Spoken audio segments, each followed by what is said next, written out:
Hello, Fantastic Beasts fans. In the recent Comic-Con trailer, Leta says to Newt, "You never met a monster you couldn't love." But I'm wondering, are there clues to hint at what monster lurks within Leta Lestrange? I'm Susan Chapal with Fantastic Secrets Behind Fantastic Beasts to bring you the clues. Join me and other Fantastic Beasts fans here on the Beast Chaser Forum as we uncover the secrets, discover what's coming first, and play along with Rowling's newest game. And make sure you hit the subscribe button as well as the bell notification so you'll be notified when videos post and won't miss out on the next clues. In my last video, I introduced this series on alchemy with a focus on Jacob and the possibility that he may learn some alchemy, perhaps even becoming an alchemist. Today, we're starting with that very alchemical symbol Dumbledore showed Newt on the bridge in London. What exactly is it? In my reaction to the Comic-Con video, I initially thought it was something Grindelwald gave Dumbledore in their youth, combining symbols for both men into one. But I've had more time to research it and have a much better idea, one that eventually leads to Leta's monster. Also, this video will include some information recently released from set visits. Because we've switched now from mere speculation to including concrete details on the upcoming film, I'm labeling videos from now on as spoilers. You've been warned. My first guess would be that the symbol might be a calling card for Flamel, but would one be needed for Dumbledore's longtime alchemy partner? I'm thinking it's for somebody else, someone who Dumbledore may not be as close with. I've been researching that symbol intensely the last few days and finally found a couple of matches among what seem to be millions of alchemy symbols. The first one calls it Aqua Regia, or royal water. But there's another, even stronger candidate, though the two are related. This symbol was used to represent Regulus of Antimony, in particular, star Regulus of Antimony. If combined with the proper elements and repeated heatings, Regulus of Antimony forms a metallic star, and both Aqua Regia and star Regulus of Antimony are used in alchemy to make potable gold. Gold dissolved in an acidic liquid to release its inner spirit. Some alchemists, including the American we discussed in the last video in relation to Jacob, Irenaeus Philalethes, as well as Nicholas Flamel and Isaac Newton, considered potable gold to be the elixir of life. It was the philosopher's stone. So, to simplify, that symbol Newt holds is about dissolving gold and unleashing the nobler spirit of metal to make the philosopher's stone. Here is where the symbol's association with star Regulus of Antimony gets very interesting. Newton, in one of his works called the Clavis, the key, based on a manuscript he copied from Philalethes, describes the star Regulus of Antimony as a released spirit of the antimony. Once released, this spirit is able to draw the volatile spirits out of other metals. Thus, star Regulus of Antimony is seen as a bridge or magnet, drawing the nobler spirits out of other metals. In an earlier video, I showed how Melusine, along with her Matagot cats, was probably an important intermediary between the human and supernatural or spirit realm. As a portal guardian, probably near water, we may see her opening the portal to this other realm. According to an article called The Alchemical Transformation of Melusine, Melusine becomes a form imbued with the promise of enlightenment and salvation, a dual figure representing the union of the natural and supernatural worlds. The alchemical Melusine serves as a bridge between the visible and invisible, between immortality and humanity. The author further goes on to say that Melusine represents the mingling of the natural and supernatural worlds and the fairy and ordinary. Paracelsus used Melusine in his coded works and linked her with Venus, whose symbol is almost the same. In Clavis Artis, an alchemy work that we looked at in a video on Newt, Melusine is the intermediary between gold and silver, sun and moon, together in the liquid bath to release their inner spirits. So I believe Melusine is the star Regulus of Antimony, and that symbol on the card which Dumbledore offers Newt will eventually lead to her. And what is Melusine up to? Well, that's the key question. I believe she will bring all the necessary alchemical elements together to open a portal that releases the fiery dragon. And here are the steps I think she's taking to do it. First, maybe she's the one that's been studying the Lestrange family tree. While that is possibly Yusuf Kama standing before it, he seems to be discovering it, not the one who created it. And Flamel has his own lab in his home. But notice this location, hidden underground, with water running through it, an ideal location for Melusine. If you look at the tree, there's a star symbol by Leta's mom's name that I've been trying to figure out forever. Then below it, next to Leta, is the Venus symbol for female, which is beside the main women. But if you look up close, Leta seems to have a center dot or star. I may be wrong about that, but either way, Lorena's star combined with the Venus symbol results in that star Regulus of Antimony. Maybe this isn't a biological family tree after all. It's an alchemy experiment. In my book released immediately after the first film, I believed Credence was deliberately sent away because of his obscurus to protect either himself or others. Here's a new thought. What if he was born with some important magical power that was then amplified when the parasitic obscurus infected him? What if it's this birth power that helped him survive even longer than any other obscurial? In my first video on the Lestrange family tree, I wondered if this was evidence of eugenics, something the Nazis were really into. We've seen rare magical powers, like the Metamorphagus, before.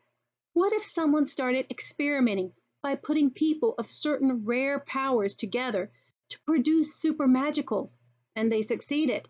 But not only with Credence, also with Leta. Is that why these children were separated from their biological families, Credence to America and Leta to England, to make sure their combustible powers could not be combined? But what if Melusine is intent on doing just that? If this underground study is hers, has she been studying the family or performing the experiment? Is she working to bring these powers together, to unite Credence with Leta? And she succeeds. In my second step, I think Melusine may be working at the French ministry to obtain classified information.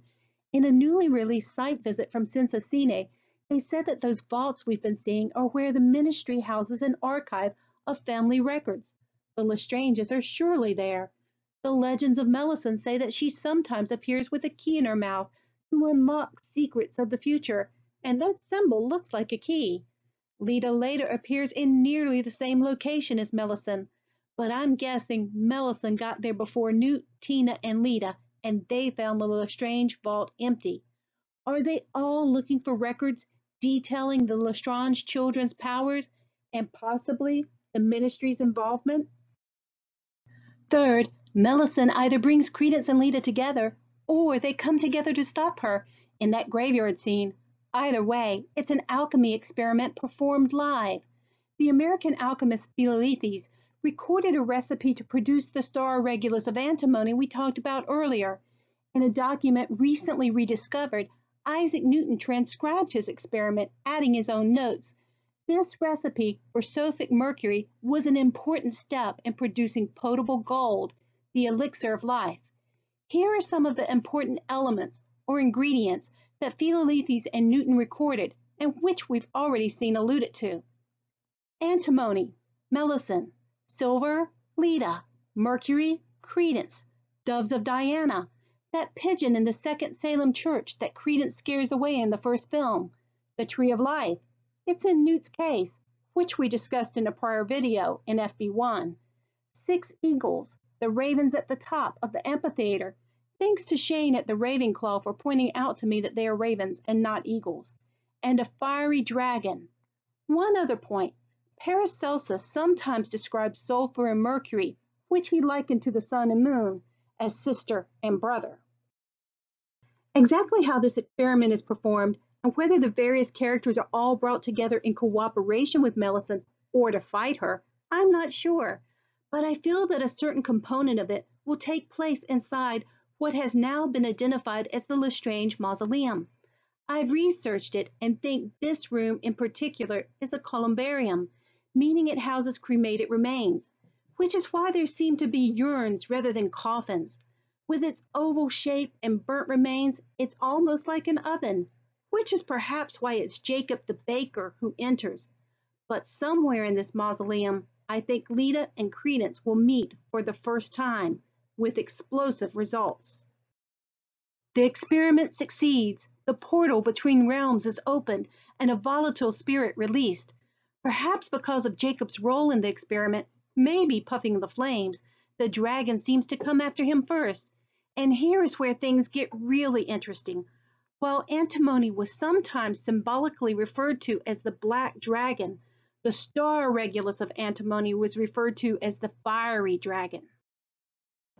The fiery dragon, first and foremost, is a symbol that the portal between realms has been opened. Everything has suddenly gotten a lot worse. Perhaps, just perhaps, it's also connected to Leta. This is her inner monster released from the tight grip she's kept on it. Back at Hogwarts, Newt took the blame for something Leta did which endangered the life of a student. In the Comic-Con trailer, Leta tells Newt that he never met a monster he didn't love.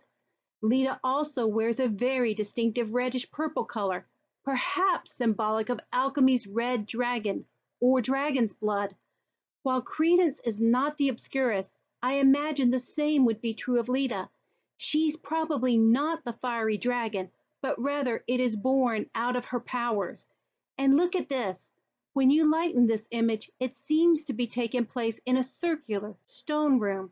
Perhaps it's at Hogwarts, but perhaps it's also at the columbarium shortly before the experiment, which, if so, places Leta at the graveyard. There's an alternative to the theory I'm presenting that this fiery dragon is Leta.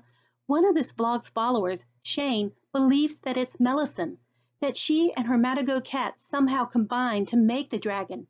He even relates her to Maleficent from Sleeping Beauty. I think Shane is probably more right than I am on this.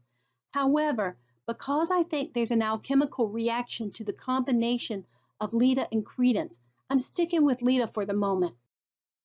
However, I can't imagine Newt and Tina and what looks like Theseus and possibly Yusuf Kama attacking anything associated with Leta.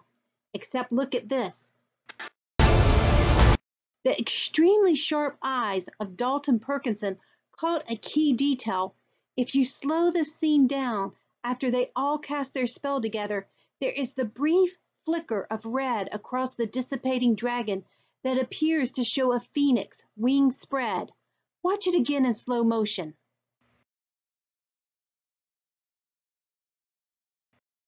While in alchemy, the dragon often symbolizes dissolution or death, it can also be seen at the completion of a phase.